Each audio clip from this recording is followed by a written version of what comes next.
Purihin natin ang Panginoon sa ating mga puso. Isang malakas na palakpak. At isang malakas na sigaw ng Hallelujah! Amen! Praise God! Sa pong sigaw ng victory at tagumpay sa atin pong Panginoon. Manalangin po tayo. Sabay-sabay po nating, bago tayo manalangin, sabay-sabay po nating bigkasin ang conviction po natin na ito at pangako natin sa Panginoon at sa ating mga sarili. Sabay-sabay po tayo. Ako ay narito ngayon upang mag-aral ng salita ng Diyos. Ang puso ko ay binubuksan, ang isip ko ay tinutuon, ako ay makikinig at susunod sa salita ng Panginoon. Amen. Amen. Manalangin po tayo.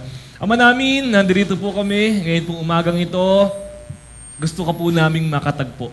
Gusto namin, Panginoon, marinig ang tinig mo. Gusto naming maranasan ang presensya mo. At panalangin namin, Panginoon, na puspusin mo po nawa ang lugar na ito ng iyong kapangyarihan. Ng banal na Espiritu. Kumilos po nawa ang iyong kapangyarihan at presensya ng malaya. Lord, kausapin niyo po nawa kami at sa pag-alis nawa namin ng lugar na ito, Panginoon, dalihin po namin ang biyaya galing po sa inyo. Amin pong sinasaraduhan, Panginoon, ang mga pintuan at bintana na maaaring daanan ng aming mga kaaway at amin pong pinapalayas, Panginoon, ang anumang presensya na hindi po mula sa inyo. Kausapin mo po ang iyong bayan. Kausapin mo po ang iyong iglesia. At kami po nawa, Panginoon, ay inyo pong pagpalain sa umagang ito. Salamat, Lord. In Jesus' name we pray. Amen, amen, amen. Maaari na po tayo makaupo. Ito pong week na ito, meron po akong tinagpo na ilang mga kaibigan, ilang mga kalakihan. We met together. At sa pag-meet po namin, nito pong nakaraang week na ito, pagdating ko po sa meeting place namin, meron pong isang tao na hindi ko kakilala. At nung makita niya po ako, dumating po yung mga kausap ko, sabi po ng mga kausap ko, oh, tama-tama, andito na si Pastor, sabi ng mga kausap ko.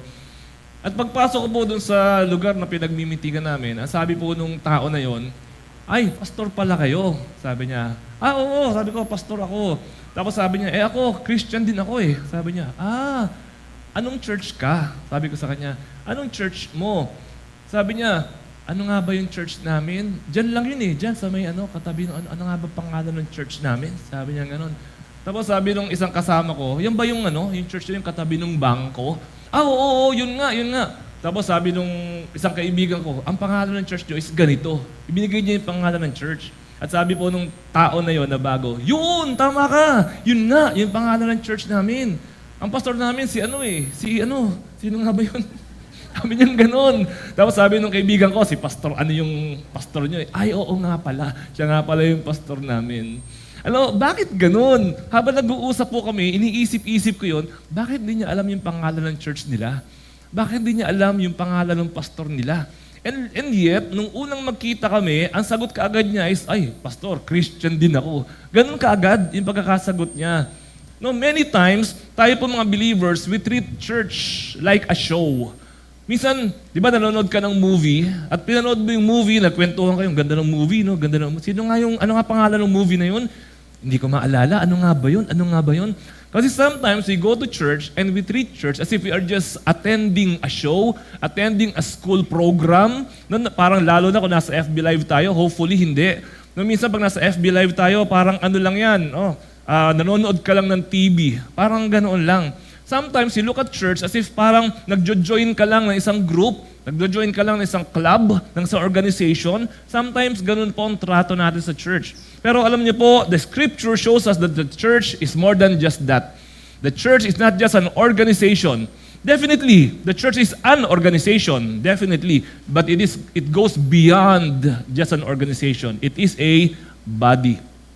It is an organism rather than an organization. Ang organization, grupo lang ho yan, structure lang ho yan. Pero ang organism, buhay. May purpose, may direksyon, may plano sa kanya pong buhay. Kaya po ang church natin, mga kapatid, this is not just a group of people inside a building, but we are a living body of Jesus Christ. Mga kapatid, ang pamagat ng mensahe natin ngayong umaga, the church needs you.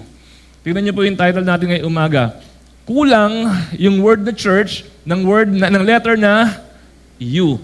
At kung ang you sa church ay kulang, then hindi kompleto ang church. The church is not the building, the church is not the organization, it's not the structure, the church is you. Kapag ka wala po yung yun na yan, kapag ka wala ka, the church will collapse. You are very important. Basahin po natin, no? Since the church needs you, unang-una mong dapat gawin, you should be therefore be a part of the church. Ikaw ay bahagi ng church na ito. When you join a church, you join a body. 1 Corinthians 12 to 14. Medyo mahaba po itong verses natin, 17 verses yata. Kaya po, minabuti ko po na unti-unti na lang yung pagbabasa kaysa basahin ko po ng isang bagsakan.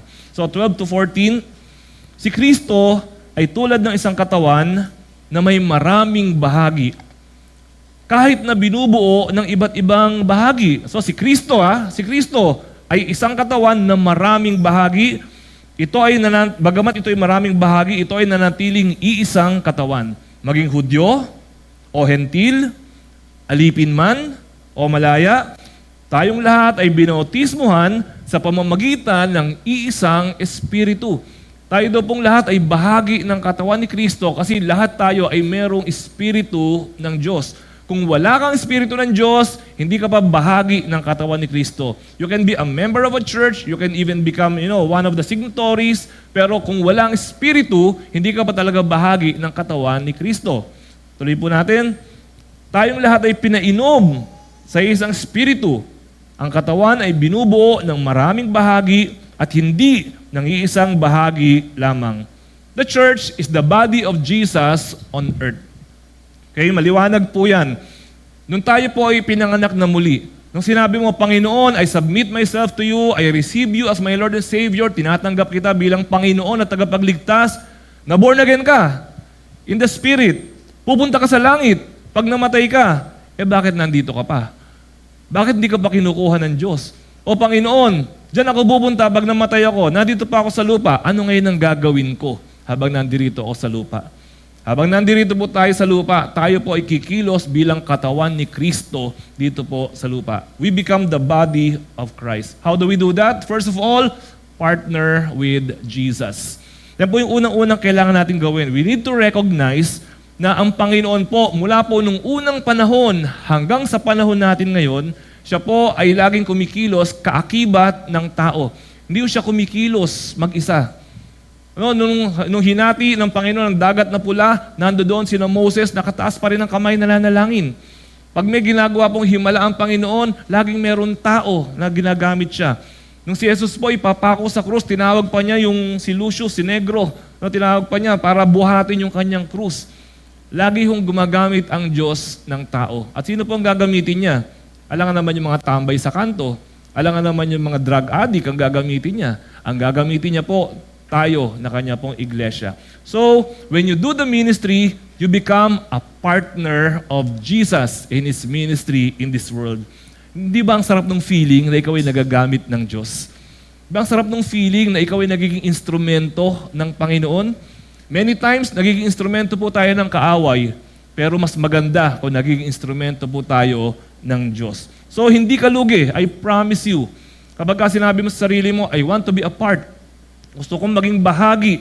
Gusto kong maging functional. Hindi po tayo lugi. Alam niyo po, minsan nakakalungkot. Sabi natin kanina rito, di ba? Ang church ay ang katawan ni Kristo, maraming bahagi. Alam niyo ba, may mga churches, PWD yung church. PWD na church. Walang mata yung church, walang paa, pilay, o kung anong uri na mayroong kapansanan sa katawan kasi po hindi kumpleto na kumikilos yung pong iglesia na yun. Ayaw po natin na maging PWD na church, kundi isang buo, healthy, malusog na katawan ng ating pong Panginoon. Therefore, to partner is to connect and to participate. Yung pong word na partner, doon natin kinuha yung word na participate. Doon natin kinuha yung word na part. You should be a part of the body of Christ. Because you are an important part. Naniniwala ka ba na importante ka sa church na to? May mga tao po hindi naniniwala na importante sila sa church na ito. O even to the body of Christ. Tayo pong lahat ay importante. Pag sinabi pong part or bahagi, napaka-importante po niyan. Alam niyo, pag bibili po kayo ng kotse, mga nag-iisip bumili ng kotse o may mga kotse na, Isa po sa kino-consider kapag bibili ng kotse, alam niyo po kung ano? Madali ba makahanap ng pyesa? Yun ang tanong, madali ba makahanap ng pyesa? May binibenta akong kotse, murang-mura, 40,000 lang. Anong brand ng kotse mo? Di ba? Daewoo. Madali ba makahanap ng pyesa niyan? Meron sa Mindanao. Doon ka makakahanap ng pyesa. Hindi mo bibili yung kotse. Alam niyo po, there was a time, sa bandang Mindanao po ito, there was a time umuso yung mga multicab. Naalala niyo yung mga multicab? Yun yung parang ang liliit na mga jeep. Pag bumili ka ng isang multicab, ang mura, 100,000 lang. Bibili ka ng isang multicab, may kasamang isa pa na multicab. Dalawa ang bibigay sa'yo. Kasi yung isa gagamitin mo, yung pangalawa, pepyasahin mo. Chachap-chapin mo. Lahat ng kailangan mo, kukunin mo dito sa pangalawang multicab. Napaka-importante po ng pyesa. Huwag po natin sabihin na maliit na bahagi lang ako. Huwag natin sabihin na maliit na pyesa lang ako. No, importante po yan. Ang mga relos, napakaraming pyesa ng mga relos. Tanggalan nyo ng isang pyesa, yung relos na yan.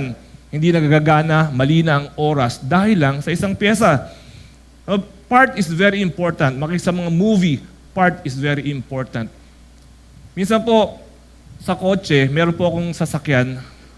Wala na pala yung sasakyan ko na yun. Meron po akong sasakyan noon na natanggal ang kanyang isang tornilyo. Isang tornilyo lang. At dahil natanggal yung isang tornilyo, kaya sabihin ko na sa inyo kung anong tornilyo yun.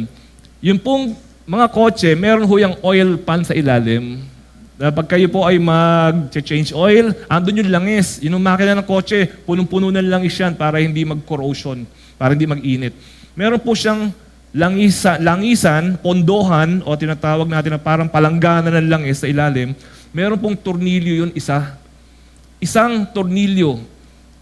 Pag natanggal po yung tornilyo na yan, tatapon yung langis, yung makina ng kotse, iikot ng walang langis, uusok, masusunog, mawawasak ang buong sasakyan dahil lang sa isang tornilyo ng kotse na yun. At nagdadrive po ako, napansin ko na lang, pagtingin ko sa aking salamin, yung kotse ko po, habang umaandar, nag-iiwan ng langis, naguhit. Buti nakarating ako ng bahay. Pagdating ko ng bahay, nakita ko may guhit sa kalye, ang haba ng guhit sa kalye ng langis. Buti na lang, hindi naubos ang langis. Yun po yung tinatawag na blow-by. So, mangyayari sa makina ng kotse mo, wasak kasi walang langis. Dahil sa isang tornilyo na maluwag, natanggal. Di ba, minsan naman ang tao pagka maluwag ang tornilyo. Di ba, ang hirap din kausap. Isang tornilyo lang yan. Kaya napaka-importante ba, huwag mo sabihin, isa lang naman ako, part lang naman ako. Your presence is important. Sa church po natin, sa body of Christ, your presence is important. It is already a ministry. Nakakita po tayo ng iba-ibang ministry dito, ministry ng singing, ministry ng dancing. Alam niyo po ba, presence is also a ministry. Napakalaking bagay po na tayo po ay nandoon, warm body, nagpapakita, bahagi. Dito po sa church natin, alam niyo po, minsan po, ang lakas ng aircon natin, depende po kung maraming umattend ng Sunday na yun. Kasi bawat isa po sa atin may ibinubuga na init. Kapag tayo po, ay minsan mapapansin mo, ba't ang lamig-lamig sa church? Either umuulan sa labas o siguro kukonti yung tao. Kasi kulang sa init. Pero kapag tayo po ay puno talaga dito, mararamdaman mo, kahit na naka-full blast yung aircon po natin, merong participation na init yung katawan natin. Importante po ang presensya natin is already a ministry. Kung ikaw ay hindi marunong kumanta, hindi marunong sumayaw, hindi marunong kung ano man na ministry, yung presensya mo pa lang po, kapatid, apoy na yan. Yung presence mo pa lang, nakaka-encourage ka na po ng kapwa mo. Kaya be there. No, may that be one of your important ministry that you can perform. Ito po yung isa kasi sa lies na ginagamit ni Satan. Isa po sa kasinungalingan ni Satan ito, that you are not important, that your presence is not important. So wag po tayong magpaloko, magpauto, magpaisa, magpa-deceive sa diablo na ito. You are important. And do not be disconnected. Isa po yan sa napaka-importanting kailangan nating maunawaan. When you are not a part of the church, therefore you are disconnected. Nakakita na po ba kayo ng puzzle? Of course, nakakita na tayo ng puzzle. Nasubukan nyo na ba na magbuo ng puzzle? 500 pieces na puzzle, at tuwang-tuwa ka kasi yung puzzle nabubuo mo na, tapos nakikita mo, ayan na, malapit na, malapit na. Tapos nung buo na yung puzzle, kulang bigla na isa na puzzle, yung nasa gitna, hindi mo tuloy mabuo-buo yung puzzle kasi kulang siya ng pyesa. Ngayon po, okay fine, hindi ko nabuo yung puzzle kasi kulang na isa. Yun pong isang nawawala na puzzle na yon, na kinuha pala ng anak mong malikot, dinala doon sa labas at pinaglaruan sa labas, yung nawawalang isang pyesa ng puzzle na yon, alam niyo po, wala siyang saysay maski sa inyo siya ilagay. Meron lang siyang saysay kapag ka naging connected siya doon sa puzzle kung saan siya intended na nakalagay. No, pero pagka dumating siya doon sa original na puzzle kung saan siya naroon dapat, napakalaking kasiyahan. Kasi biglang, uy, kumpleto na. Ang laki ng kanyang function, ang daming nangyari dahil po dumating siya. Pero nung nasa labas siya, wala siya. Marami po akong kakilala, hindi ako nagbibiro, marami po akong kakilala, hindi nila alam ang gagawin sa buhay nila. Lipat ng trabaho, lipat ng bahay, lipat ng boyfriend, lipat ng lipat. Hindi malaman kung anong gagawin sa buhay. Alam niyo po kung bakit? Hindi nila alam yung kanilang posisyon, kung saan sila nararapat. Hindi nila alam yung kanilang calling mula po sa Panginoon. So do not be disconnected. You will find, listen, you will find meaning to your life when you are connected. Yung puzzle na yon will find meaning in its life because he is connected. Yung kotse, ang ganda-ganda ng gulong ng kotse mo, ang mahal-mahal ng mugs mo, pero hindi mo nakakabit sa kotse, it is disconnected, it has no meaning. Yung electric fan, merong fan blade. Yung fan blade, nagkakaroon lang ho yan ng meaning kapag ka nakakabit sa electric fan. Pero tanggalin mo yan, kahit na ano pa yung fan blade na yan, baliwala ang fan blade na yan kung hindi mo naman ikakabit sa electric fan. Yung battery, importante ang battery. Ang mahal-mahal ng battery, lalo na ng battery ng kotse. Pero kung hindi mo naman ikakabit sa kotse, baliwala yung battery na yan. Kung hindi mo kakabitan ng anumang electrical thing na mapapangkinabangan siya, baliwala ang battery na yan. Kapatid, you are a very important person. You are vital in the ministry and in the church. And not until you are placed in the right position, until you are connected, you will not, I'm sorry to say, you will not find meaning in your life. Tatanungin mo, tumanda na ako't lahat, para saan ba itong buhay ko? Then suddenly, hindi natin naintindihan ang meaning ng buhay. Pero pag biglang nakita mo ang sarili mo, eto pala ang gusto ng Diyos na gawin ko. Then you're connected. All of a sudden, everything will fall in the right places and you will find meaning in your life. It is worth it, mga kapatid. It is very, very worth it. So, be an active part, not a passive part. Maging bahagi po tayo ng atin po mga ministry, ating mga gawain, maging bahagi po tayo ng katawan ng atin pong Panginoon. Do not isolate yourself. Join our classes, join our discipleship groups, join our ministries, find a way. Even kung isisiksik mo pa yung sarili mo. O minsan ihanap mo, subukan ko nga mag-Sunday school teacher. Ay, hindi pala ako pwede dito. Huwag kang magalit. Pag sinabi sa'yo, hindi ka pwede dito, iba yung ministry dapat sa'yo. O subukan ko nga mag-usher. Ay, hindi ako pwede dito pala, hindi rin pwede. Hanapin mo. Kasi later on, ipapakita ng Lord sa'yo kung saan yung the best na lugar para sa'yo. So find where God is placing you. Belong to the body and do not stay on the sidelines only. You are not a visitor. You are vital in the ministry and the body of the Lord. Pangalawa po, what should you do? The church needs you. You should find your purpose. Okay, dagdag po natin yan. Una, you should be apart. Pangalawa, you should find your purpose. 1 Corinthians 12:15-20. Kung sasabihin ng paa, hindi ako kamay. Kaya hindi ako bahagi ng katawan. Hindi na nga ba ito bahagi ng katawan? Kung sasabihin ng tenga, hindi ako mata eh. Kaya hindi ako bahagi ng katawan. Hindi nga ba ito bahagi ng katawan? Eh kung puro mata lang ang buong katawan, paano ito makakarinig? Kung puro tenga ang buong katawan, paano ito makakaamoy? Subalit inilagay ng Diyos ang bawat bahagi ng katawan ayon sa kanyang kalooban. No? Ayon sa kanyang kalooban. Siya namili ayon sa kanyang kalooban. Ngunit ang totoo ay marami ang mga bahagi, ngunit iisa lamang ang katawan. Masabi nung tenga, hindi naman ako kamay eh. So, ibig ba sabihin, hindi na siya kasali? We are designed differently. Iba-iba po yung disenyo ng Diyos sa atin. Siya po yung naglagay. Iba-ibang bahagi, siya po naglagay. Alam niyo po ba kung ilan ang parts ng katawan ng isang tao? According po sa aking malalim na research sa ChatGPT, 884 ang parts ng katawan ng tao. Hindi ko kasama yung mga buhok. Ang bilang ng buhok siguro, isa lang ang bilang siguro niyan. 884, 78 ang major organs, no, heart, lungs, kidneys, major organs, 78 na kagad yan.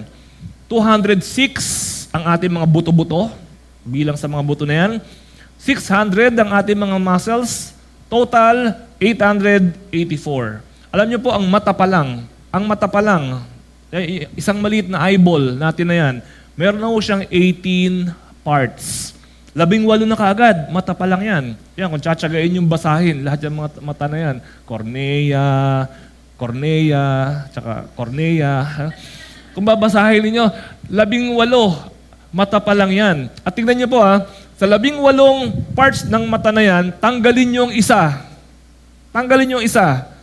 Maapektuhan ang yung paningin. Hindi ko alam kung kayo ay mabubulag, hindi ko alam. Hindi naman ako ophthalmologist. Tanggalin yung isa dyan, mangangati ang mata mo. Tanggalin mo siguro yung isa dyan, maduduling ka. No, tanggalin mo yung isa dyan, hindi ko alam kung ano mangyayari. Pero 18 parts, mata pa lang ang pinag-uusapan natin. Sa tenga, ang mga tenga po natin ay meron naman pong 11 main parts. So yung mga tenga na yan, no, hindi ko rin alam kung ano mga tatanggalin mo dyan. Pero pagka nagkaroon lang ho dyan, alam niyo po, ang misis ko merong vertigo. Pagka yung isang part ng tenga na yan, yung isang crystal na tinatawag ng doktor, nawala sa posisyon, biglang ikaw gegewang ka.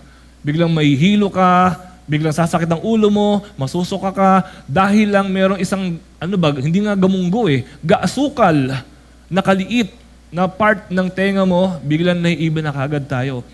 Napaka-importante po ng mga parte ng katawan. Ang kotse, no, kung bibilangin natin daw, ang kotse, pati mga tornilyo, 30,000 parts ang kotse.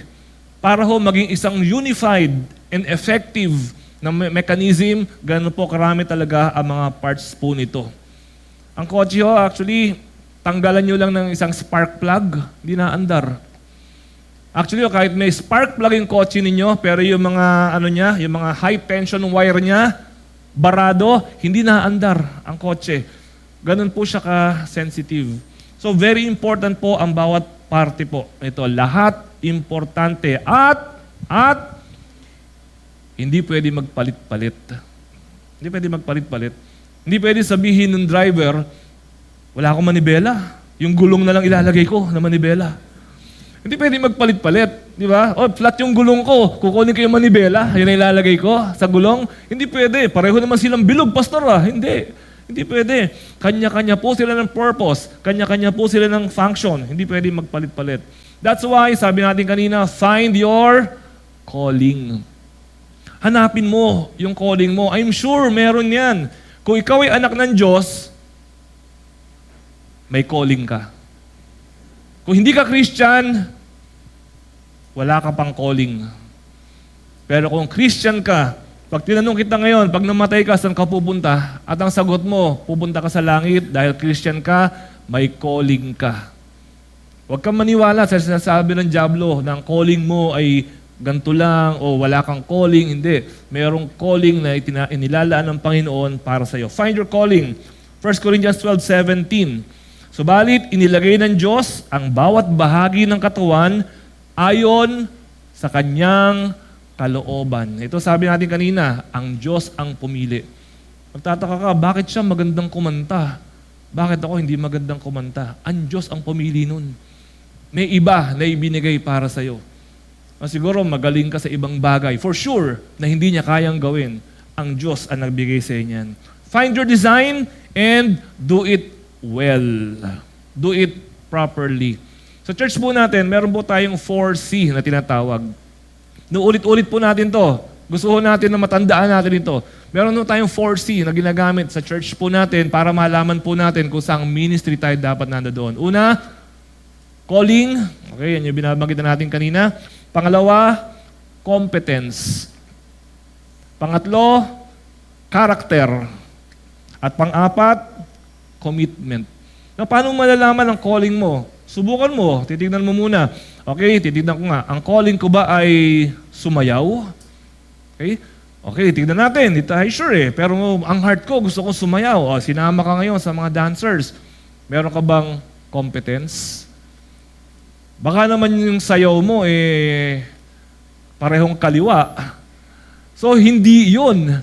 Kasi wala kang competence. Pastor, mag-aaral ako. O sige, inaral mo. Gumaling ka ngayon ng kaunti. No, kasi alam niyo po, may classmate po ako, pumasok siya sa Conservatory of Music. Akala niya, pag pumasok ka sa UP at sa UST, Conservatory of Music, pag hindi maganda boses mo, gagandang boses mo. Akala niya ganun. Hindi ho. Meron talagang tao na may timbre yung boses at dinadagdagan na lang para mas gumanda yung kanilang boses. No, hindi yung wala talaga pagkatapos gumanda bigla dahil natuto ka na gano'n. Anyway, so, maaaring nagkaroon ka ng kaunting competence, gumaling ka ng kaunting sumayaw, pero yung character, yung character ba natin, nakashoot doon sa calling natin? Bagay ba? At panghuli, syempre, commitment. Mahusay ka nga, magaling ka nga, wala ka namang commitment, lagi kang absent, lagi kang may dahilan, lagi kang hindi pwede, bali wala rin po. Now, find your calling, saan ka dinadala ng Panginoon? We have different calling. Hindi pwedeng puro mata, hindi pwedeng puro gulong ang kotse, hindi pwedeng puro cambio, hindi pwedeng puro makina. Alam nga naman, puro gulong yung kotse. Junk shop na yun, vulcanizing shop na yun, hindi na yung kotse. So, iba-iba po tayo ng calling. 1 Corinthians 12:17, kung puro mata lang ang buong katawan, paano ito makakarinig? Kung puro tenga ang buong katawan, paano ito makakaamoy? Ganon din sa church. Ganon din po tayo. Hindi po pwedeng dancer lahat. Gusto niyo ba dancer lahat? Ang saya siguro nun, ano? Gusto niyo singer lahat? O gusto niyo pastor lahat? Leader lahat? O gusto po ba natin teacher lahat? Sino ho magpapatakbo ng PowerPoint natin dito? Sino ho magpapatakbo ng mga ilaw natin? No? Sino ho maggagawa ng ibang mga ministries natin dito? Iba-iba po talaga tayo ng pagkakatawag sa atin pong Panginoon. Hindi pwedeng lahat. Pero ito pong importante. Pastor, paano po yan? Ang calling ko ay basic lang. Ang calling ko magkanaw ng kape doon sa ating coffee shop dyan sa labas. Ako ang barista na naka-assign ngayong Sunday na ito. Paano? Di anliit ng calling ko. Ito po. Gusto ko po, sabay-sabay nating basahin ito. Paki-flash yung susunod na PowerPoint natin. Sabay-sabay natin basahin to. Okay, ready? 1, 2, 3. There is no higher calling. Wala hong mas mataas na calling. Hindi yung, pastor ang calling niya. Therefore, mas maangat siya kaysa sa akin. Ako, ang calling ko usher. Therefore, mas mataas yung pastor, mas mababa ako. Hindi po.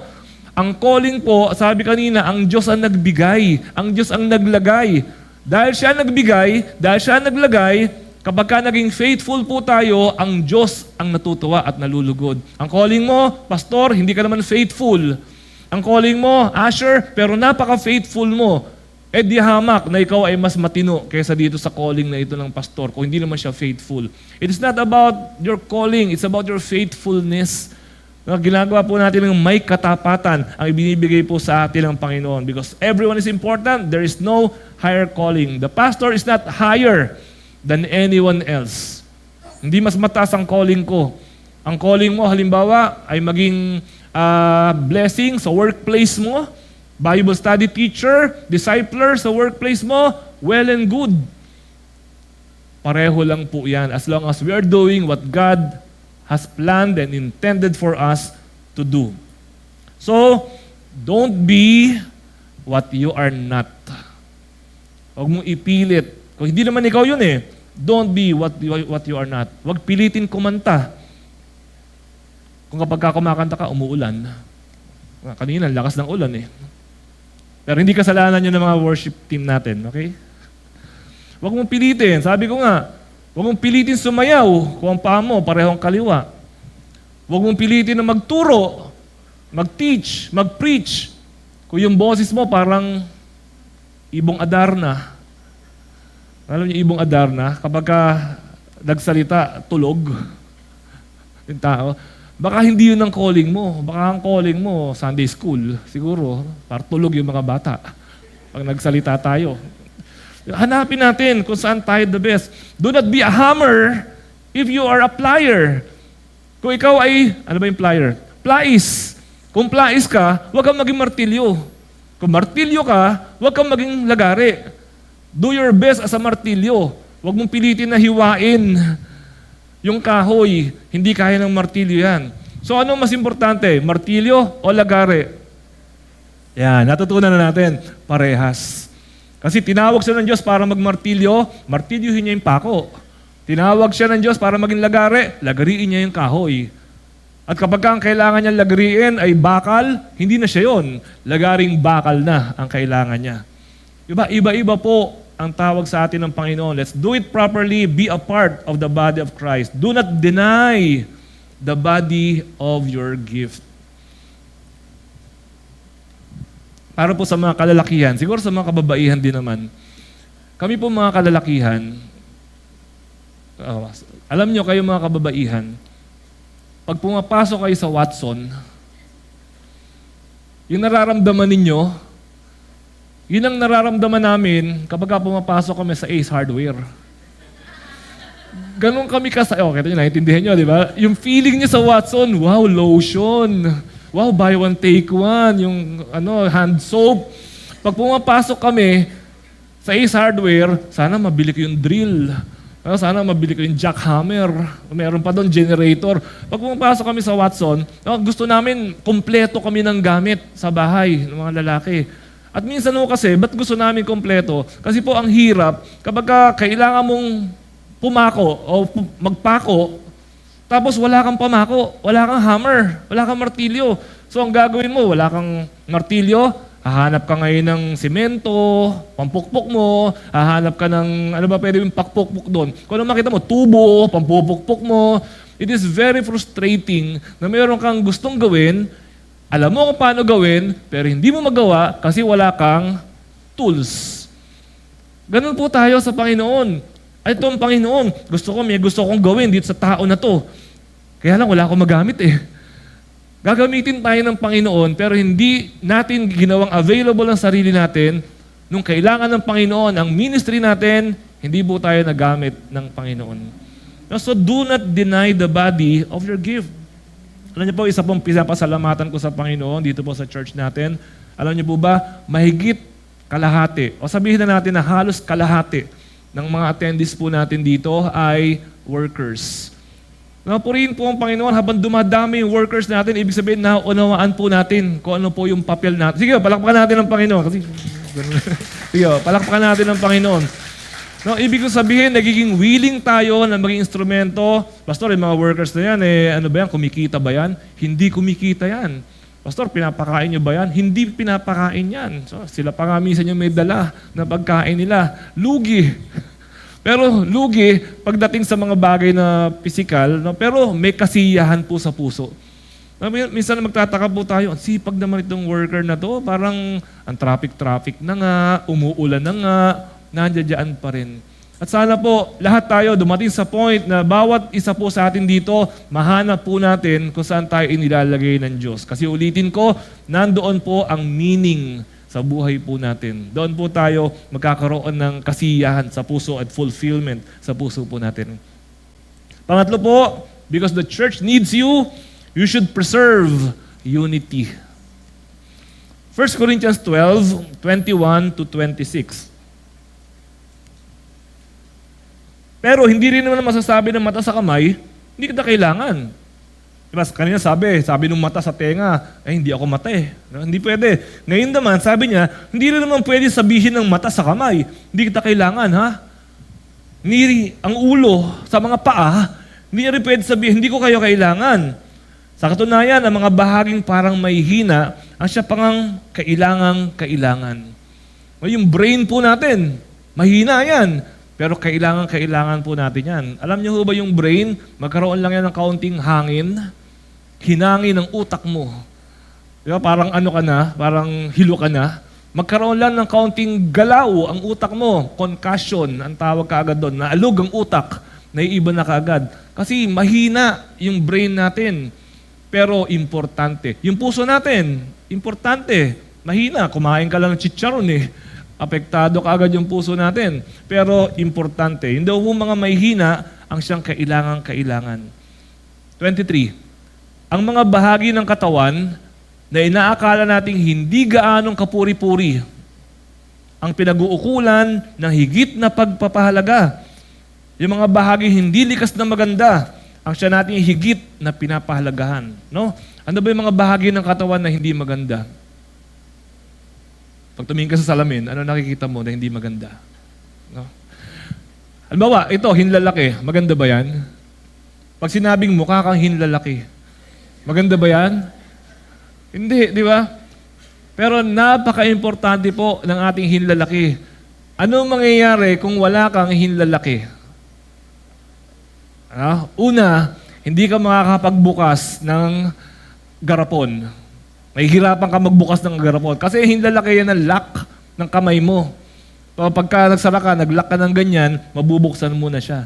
Hinlalaki. Yung hinlalaki sa paa, alam niyo ba, 88% ng ating body weight ay binubuhat or binabalanse ng hinlalaki natin sa paa. Pag pinutulan mo ang sarili mo ng hinlalaki sa paa, hindi ka makakatakbo, hindi ka makakalakad. Pero napapansin ba natin yung hinlalaki sa paa? Minsan pag nakikita natin, no, di ba? Bakit ka lagi naka-close shoe? Kasi ang pangit ng paa ko eh. Kasi ang pangit ng kuko ko. Diba? Yung ibang lalaki, haba ng mga kuko sa paa, hindi nagugupit ng kuko. Hindi pinapansin. Pero napaka-importante po nito mga hinlalaki na ito. Yung mga akala natin, baliwala, pangit, yan daw po ay talagang napaka-importante at napakahalaga. Hindi lang ho yan, actually. Pag tinignan po natin yung mga laman loob natin, di ba? Ang pangit niyan. Mukhang maganda lang pag nasa labas. Pero pag binuksan mo yung loob, nakakita ka na ba ng atay? O nakakita ka na ba ng mga, yung talagang ang pangit niyan. Pero napaka-importante na mga laman loob po natin na ito. Verse 24. Hindi na ito kailangang gawin sa mga bahaging sadyang maganda. Ngunit nang isaayos ng Diyos ang katawan, binigyan niya ng higit na karangalan ang mga bahaging hindi gaanong marangal. May mga part daw ng katawan natin na hindi gaanong marangal, binigyan daw ng Diyos ng karangalan. Nag-iisip ako niyan eh. Ano ba yung mga bahagi ng katawan natin na hindi masyadong marangal? May isa po ako naisip, kaya lang hindi ko pwedeng banggitin eh. Yun yung dulo ng, di ba, small intestines. Ang susunod sa small intestines, large intestines, ano dulo nun? Yun. Yung dulo nun is anus. Di ba parang pinagmamalaki mo ba yun? Uy, tignan mo yung anus ko, ang ganda. Hindi mo pinagmamalaki yun. Di ba? Hindi natin kinakarangal yun. Pero, yun lang ang bahagi ng katawan natin na umuupo sa trono. Siya lang ang may trono. So, meron siyang karangalan, itong bahagi na to. At alam niyo ba, minsan yung word na, kasi baka sabihin niyo, gross eh. Diba, utot. Ano ba? Utot. Di ba yung utot? Ay, ano ba yan? Umutot. Di ba? Nasa elevator kayo. Ay, ano ba yan? Umutot. Pero alam niyo ba, napaka-importante ng utot? Hindi ka i-discharge sa ospital hanggat hindi ka umuutot. Napaka-importante ng utot na yan. Kaya minsan, pagka yung pasyente, gustong-gusto na lumabas, di ba? Gusto ko na lumabas. Nakautot ka na ba? Hindi pa ho eh.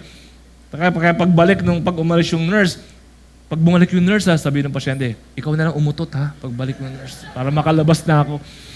Kasi ganun po ka-importante ang tingin natin, kadiri. Pero napaka-importante, kita nyo, pati yun, ganun siya ka-importante sa katawan po natin. So siguro sa atin, hindi ko alam kung merong yun ang calling, hindi naman siguro. No, pero bahagi pa rin siya.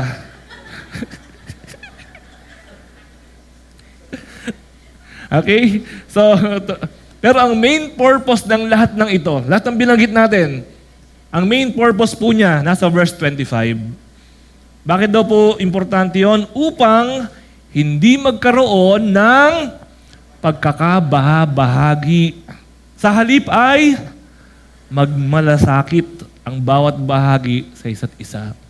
Dapat daw po si kamay, nagmamalasakit siya sa ibang bahagi ng katawan. No? Si paa, nagmamalasakit siya. Tayo po kasi minsan, lagi ko na nakikita, yung mga nagpapa-beauty, skincare, facial, puro facial, iniiwan yung leeg. Hindi nagmamalasakit sa leeg. Sabi tuloy ni Face, dapat pareho tayo, pantay tayo dapat ni leeg. So isama nyo ho yan, hanggang batok.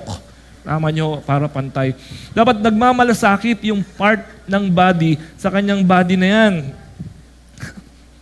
Okay, because unity, bakit po yun ang purpose? Because unity is necessary for effectivity. Unity is necessary for effectivity.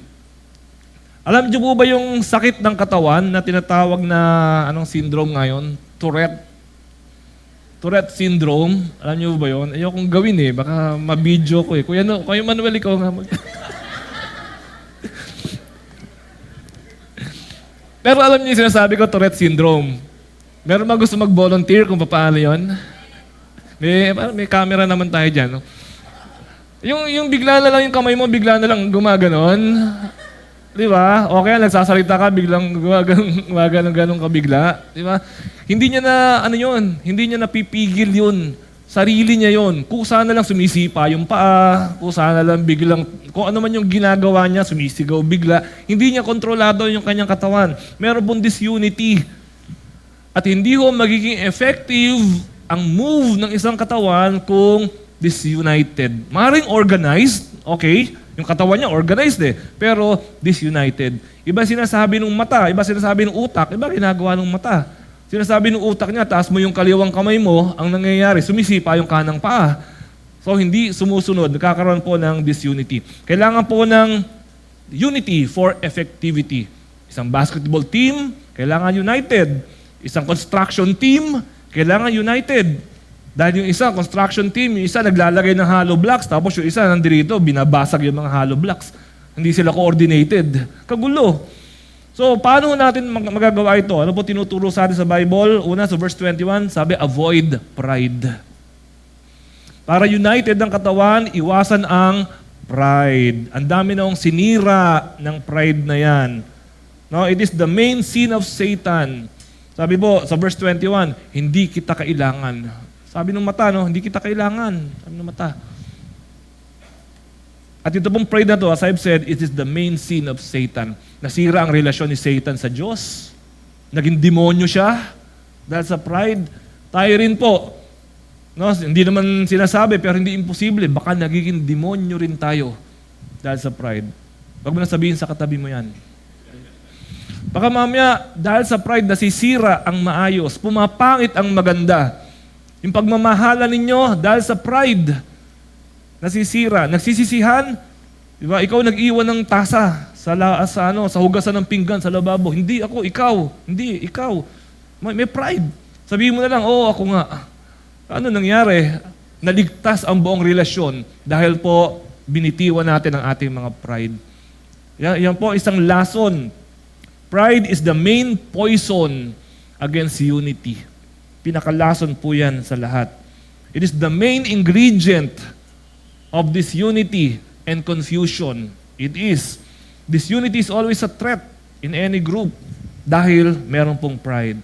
So sa atin po, ito ba gusto ko po sabihin, sa lahat ng ministry natin, sa lahat ng attendees natin, avoid pride, avoid competition, pagalingan, pataasan, avoid ranking, Avoid power struggle. Dapat ako nasusunod dito. Dapat ako ganito. Dapat unahin niyo ako. Dapat avoid these things because it will destroy not only the church, even your family, your relationship, maski sa trabaho, it will destroy the very things that you are happy about.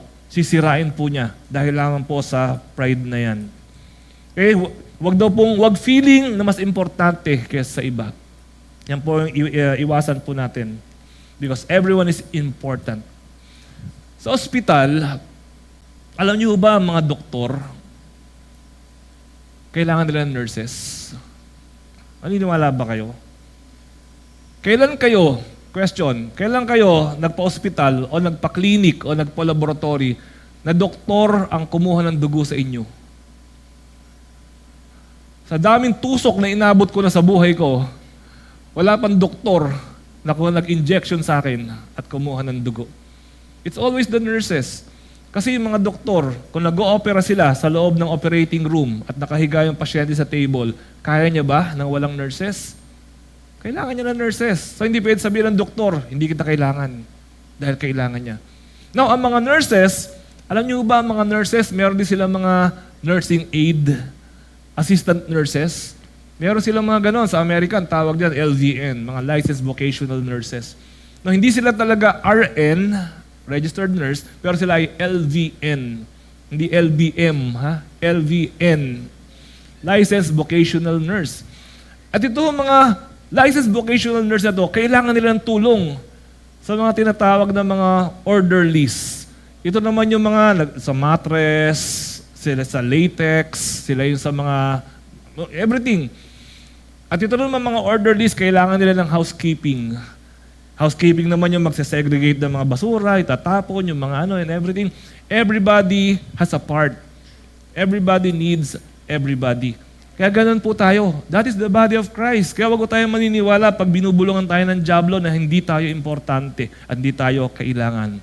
Do not be proud, avoid pride. Instead, practice humility. Ito yung kailangan po natin gawin. Appreciate others as well. No? Let us practice humility. 1 Corinthians 12:24, hindi na ito kailangan gawin sa mga bahaging sadyang maganda, ngunit nang isaayos ng Diyos ang katawan, binigyan niya ng higit na karangalan ang mga bahaging hindi gaanong marangal. Learn to appreciate others as well. Appreciate. Alam niyo po, yung mga part na hindi maganda, puro panlabas lang po talaga yan. Pero yung mga part na maganda, panlabas lang po. Pero yung mga panloob, yun po ang importante. Tignan niyo po anong part ng katawan mo ngayon na panlabas, na pag pinutol, mamamatay ka? Anong part? Wala. Kahit ano putulin sa'yo, ilong, di ba, daliri, tenga, walang part ng katawan mo na panlabas na mamamatay ka pag pinutol. Anong part ng katawan mo panloob na pag tinanggal, tapos ang buhay mo? Ang dami. Halos lahat. Tanggalin ang puso mo, patay ka agad. Tanggalin ang utak mo, patay ka agad. No, yung kidneys mo, ayaw gumana. Maski tanggalin mo, isa-isa mong tanggalin yan hindi gagana yan Tanggalin mo yung liver, patay ka na rin kaagad. Tanggalin mo yung 2 kidneys, patay na kaagad. Tanggalin mo yung, puro internals are important.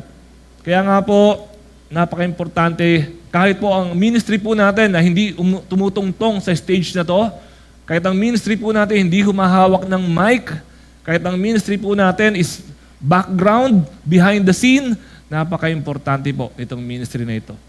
So, wag ho nating mamaliitin ang calling na ibinibigay sa atin ng Panginoon. Okay? Pangapat po, panghuli, the church needs you, therefore you should protect the body. 1 Corinthians 12:26 and 27, kung nasasaktan ang isang bahagi, nasasaktan ang lahat. Kung pinaparangalan ang isang bahagi, nagagalak ang lahat. Kayong ang lahat, ang iisang katawan ni Kristo, at bawat isa sa inyo ay bahagi nito. Alam po natin yung kasabihan na yan, ang sakit ng kasukasuan, ramdam ng buong katawan. The whole body feels the smallest pain.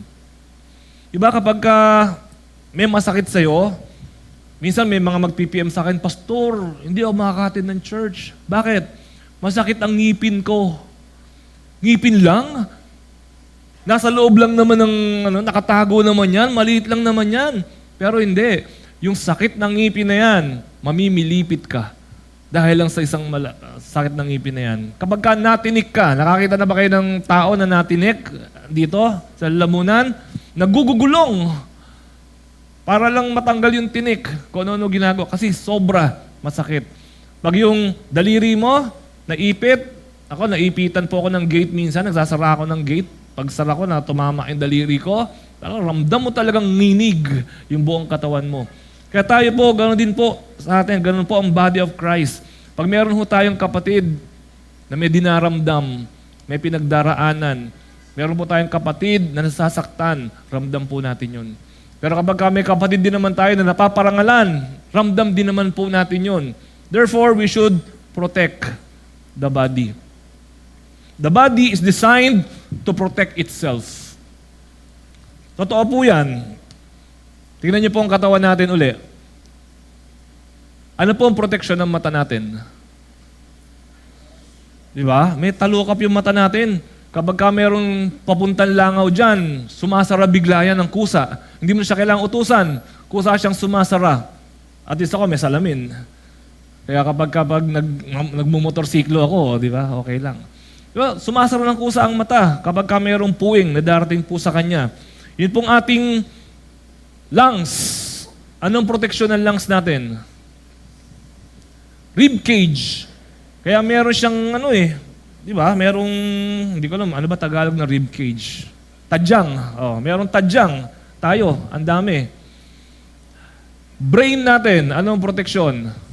Skull. Tigas niyan. Kasi nga, very sensitive yung brain. Kaya ang kanyang proteksyon, tigas. Ang ilong natin, anong proteksyon? Balahibo. Minsan lumalawit-lawit. Pero protection yun, para hindi makapasok yung gagamba sa ilong natin. Mahirapan siya kasi may mga nakaharang ng mga buhok-buhok. Pati yung lalamunan natin, alam niyo may protection. Kapag medyo yung kinakain mo, yung iyong kutsara, napalalim, ano mangyayari? Magaganon ka, di ba? Ang tawag po ron, gag reflex. Pati lalamunan mo, mayroong protection. At ang katawan po natin, may immune system. Pag may dumating, may pumasok sa dugo natin na foreign body, papatayin niya yun, lalabanan niya yun. May immune system. Even plants, even animals, meron kanya-kanya pong defense mechanism. Yung pusit, di ba? May defense mechanism. Meron siyang ink. Yung mga chameleon, nagbabago-bago po sila ng kulay. Meron pong built-in na protection ang body. And the body of Christ, we also need to protect the body of Christ. So protect everyone, saan? Against hurt feelings. Yan po yung gusto natin na proteksyonan po natin. Sabi natin kanina, maliit na bagay, ramdam ng buong katawan. Let us protect everyone against hurt feelings. Alam niyo po, bata pa lang po ako, ito na po yung laging pumapasok sa isip ko bilang pastor. Lagi ko po naiisip, maski saan ka magpunta, trabaho, eskwelahan, negosyo, maski saan ka magpunta, maski sa barkada, lagi na lang nasasaktan yung kalooban natin. Pansin niyo ho ba? Mahal na mahal kita, I love you. Tapos sinaktan ka. Diba? Sa trabaho, ang tagal mo nagtrabaho, ang ending, tinanggal ka, o nasigawan ka, o sinabihan kang tamad, ang sakit sa kalooban. Maski saan tayo mapunta, lagi na lang may sumasakit sa kalooban natin. Hanggang church ba? Hanggang sa church ba? Kailangan pang may manakit ng kalooban mo? That's why we need to protect one another. Masasaktan pa ba tayo hanggang sa loob ng church? We need to protect one another. Be more forgiving. How? Be more forgiving. Actually po, the more forgiving you are, the more mature you are. The more forgiving you are, the more you overlook an offense, the more it is an honor, isang karangalan kapag ikaw ay marunong magpatawad. Be more understanding. The more understanding you are, the wiser you are. Matalinong tao lang po ang nakakaintindi. Kung marunong ka umintindi ng kapwa mo, matalino ka. Kung hindi ka marunong umintindi ng kapwa mo, hindi ka matalino. Simple lang. And be more loving. Yan po naman yung makita sa church. No, dahil tayo mahal natin ang sarili nating katawan eh. So tayo po sana mahalin din po natin yung katawan ni Kristo na bahagi po tayo. Minsan sa isa pong church, may umattend na isang tao. First time niya umattend, na-invite lang siya ng asawa niya. Ang tagal siyang inantay ng asawa niya, ang tagal siyang ini-invite. And finally, umattend ng church itong lalaki na ito. At nung siya ay naka-attend na ng church, habang nagpe-pray, yung preaching, habang nagpe-pray, opening prayer, tumunog bigla yung cellphone niya. Hindi niya nailagay sa silent. Ang lakas ng tunog ng cellphone niya. Yung mga tao, tumigil mag-pray. Nagtinginan sa kanya. Yung asawa niya, ginaganon siya. Yung pastor, nung matapos mag-pray, bigla nagsabi na, sana ho, pinapatay natin mga cellphone natin kapag tayo po ay Yung usher, binigyan siya ng memo. Pakipatay ang cellphone. At paglabas nila ng bahay, paglabas nila ng church, pauwi, yung asawa niya, binungangaan pa siya. Ang ginawa nitong lalaking ito, dahil masama ang kanyang pakiramdam, masama ang kalooban niya, nag-inom. Nagpunta po sa isang bar. Pag upo niya ro sa bar, dahil masama yung pakiramdam niya, masama yung loob niya, pagtawag niya sa waiter, pagtawag niya gano'n sa waiter, natabig niya yung isang bote, isang baso ng beer doon, natabig niya. Tumapon. At nung tumapon po ito, naku, pasensya na, sabi niya, pasensya na, lumapit yung waiter, naku, huwag niyo intindihin yan, wala akong problema yan, accident happened, sabi ng waiter. Pinunasan ng waiter, tapos yung katabi niya, na natabig, sabi ng katabi niya, ayos lang yan, panlima ko na naman yan eh, huwag mo problemahin yan. Ako nga pala nagkakilala pa ngayon sila. Tapos, dahil nakatapon, dumating ngayon yung waitress naman, eto ho yung kapalit ng inyo pong naitapon, na inumin. At doon niya na-realize, mas tanggap pa pala ako dito sa bar na ito kaysa doon sa church na pinuntahan ko kanina umaga. Palagay nyo, next Sunday, saan siya pupunta? Sa church o sa bar? Sa bar. Kapag ka hindi ka nakaramdam ng pagmamahal sa isang lugar, wala ang Diyos doon. Because God is love. Pag hindi mo naramdaman na ikaw ay nagiging mas mapagmahal sa iyong kapwa, wala ang Diyos doon. Kasi God is love. As we come together, as we go to church, hindi po tayo nandito para manood ng performance ng kaloob at makinig ng music ng worship team at makinig ng sasabihin at talumpati ng pastor. Nandito po tayo so that we will learn to be godly. So that we will learn to love, to forgive, to participate. At doon mo masasabi, totoong may Diyos sa puso ko. Totoong may Diyos sa buhay ko. Kaya mga kapatid, church is not an organization. You are the church. The church needs you. The Lord needs you. I hope and pray that we will start committing ourselves in loving, in understanding, in forgiving, and in serving our Lord. Manalangin po tayo. Ama namin, ngayon pong umagang ito, maraming salamat po sa inyo pong pabaon na mensahe sa amin. Maraming salamat po, Panginoon, dahil ikaw po nagbibigay ng buhay sa pamamagitan ng Banal na Espiritu sa mensaheng ito. Narinig po namin ito ngayon, Panginoon, pero paglabas namin, tulungan mo kami na maisapamuhay naman po ito. Tulungan niyo po kami, Panginoon, na mabuo ang iyong katawan, mabuo ang iyong church, dahil po kami ay willing na maging bahagi nito. Hamunin mo po, Panginoon, ang bawat isa sa amin, para ang buhay po namin ay ialay namin sa inyo sa iba't ibang kaparaanan na mapaparangalan ka. Panginoon, salamat po. Alam po namin na kasama ka namin, kasama namin ng Banal na Espiritu, nangungusap ka sa amin, pagpapalain niyo kami at gagamitin niyo kami. Purihin ka, Ama. We love you and we praise you. In the name of Jesus we pray. Amen. Amen.